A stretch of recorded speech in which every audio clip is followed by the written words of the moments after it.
When I was at the University of Florida going into my junior year, we were getting ready to play a rival, and I was in the training room, and I was getting stretched by one of our trainers, and I looked over and I saw some of my teammates putting eye blacks under their eyes, and so I started to think, they're like putting their mom's name or their area code and different things like that. And so I started to think, I wonder if I could put an eye black and grab a silver Sharpie and put something on there that could be encouraging or inspiring or, I don't know, uplift somebody.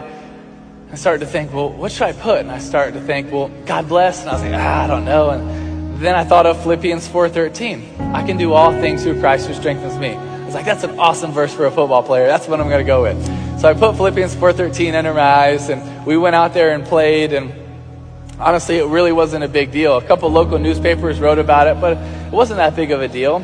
But I kept wearing it under my eyes the entire season, and we get to the SEC championship game against Alabama. We're getting ready to run out of the tunnel. And as a football player, so often it is really tunnel vision. It's the next thing, the next thing, the next thing. You can't afford to step back and look at the big picture because you can just lose focus. So many times it's just locked in to the next thing we have to do. Well, at this moment, I really felt like God was putting out of my heart to change the verse. I was like, really, right now? But I kind of stepped back for a second and realized that if we won, we'd be playing in the national championship. And that would be maybe the biggest stage that I would ever get to change the verse and put something meaningful on there. So we were blessed to win. And the next 6 weeks leading up to the national championship game, I was contemplating, really agonizing over what verse I was going to go with. But God kept bringing it to my heart and my head, John 3:16. Because as a Christian, that's the essence of our Christianity. It's the essence of our hope. For God so loved the world, he gave his only begotten Son, that whosoever believes in him will not perish, but have everlasting life. That's what we believe in as Christians. So I decided that's the verse I'm going to go with. So 2 nights before the game, I go into my parents' hotel room in Miami, Florida, and they open the door, and I was like, all right, Mom, Dad, I'm going to change the verse. And my mom's super supportive, and my dad's like, have you told Coach Meyer? Because Coach Meyer says he just likes his routines, but that dude is so superstitious, it's ridiculous. If we win with long socks, next week they're even longer. So it's just whatever is working, he's going to stick with it. So he was like, you really need to talk to him. So next day we have our walkthrough. After the walkthrough finishes, I was like, hey, Coach Meyer, can I talk to you? He's like, yeah. He's like, how's your arm, your leg? You feeling good? You got the game plan down? Yeah, I'm good. You know the verse I wear in my eyes? He's like, yeah, Philippians 4:13. I love it. I was like, well, I'm going to change it tomorrow night to John 3:16. What? What are you talking about? You can't change the verse. That verse got us here. I was like, no. So I explained to him why I wanted to go with John 3:16, and he understood, and he was supportive. And honestly, really after that moment, I didn't really think about it. Next night, I just went out there, and we were blessed to win the national championship. And 2 days after that game, I was sitting in Ballyhoo restaurant eating grouper with my mom, my dad, one of my aunts, and Coach Meyer. And Coach Meyer gets a call from our PR guy at Florida, and he's like, all right, bye. I looked at him, I was like, what's that all about? He told me who it was, our PR guy, and he said, Tim, he just told me that during that game, 94 million people Googled John 3:16. And honestly, my first thought was, how the heck do 94 million people not know John 3:16? But it was just so humbling for me sitting in that restaurant thinking about how big the God that we serve really is. Like really how big the God that we serve really is. So many times we put him in a box.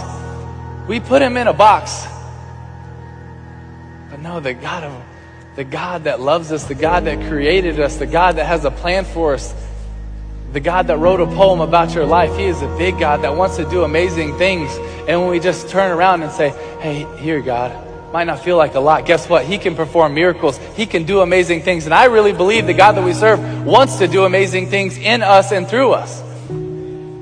What was really cool about that game is it was on January 8th of 2009.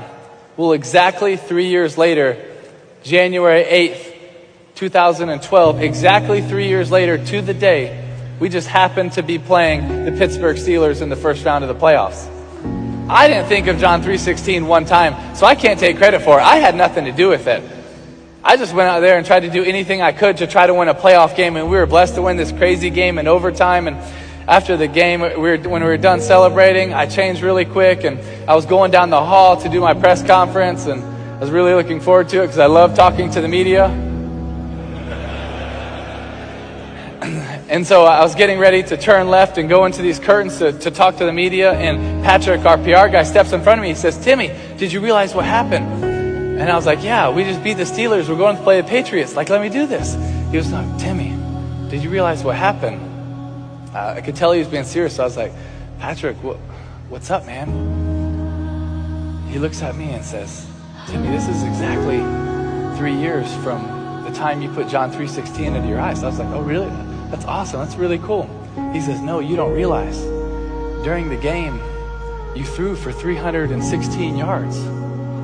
Your yards per rush were 3.16. Your yards per completion were 31.6. The time of possession was 31.06. And the ratings for the night were 31.6. And during the game, 90 million people Google John 3:16, and it's the number one thing on all social media right now."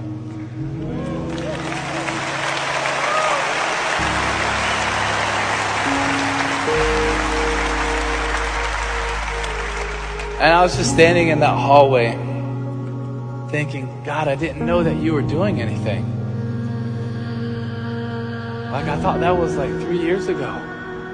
But it's amazing how big the God is that we serve. He took something that I did 3.5 years ago to make a decision, put Philippians 4:13, and then change it for one game. But I thought, hey, this is really cool. We impacted some people, but it's done. But no, God has an awesome plan.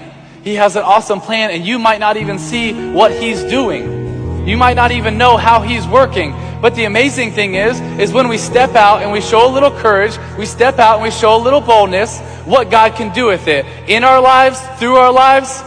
But he's a big God. He's a big God, and he can perform miracles. He can perform miracles. I really believe that he wants to. You have to understand, the God of this universe loves you so much that he sent his son to die for you. If he loves you that much, is he not going to want to fight for you? Is he not going to want to fight with you? Is he not going to want to come through for you? Now, that doesn't mean that life is going to be easy. It's not. But it means that it's going to be worth it. It means that it's going to be worth it.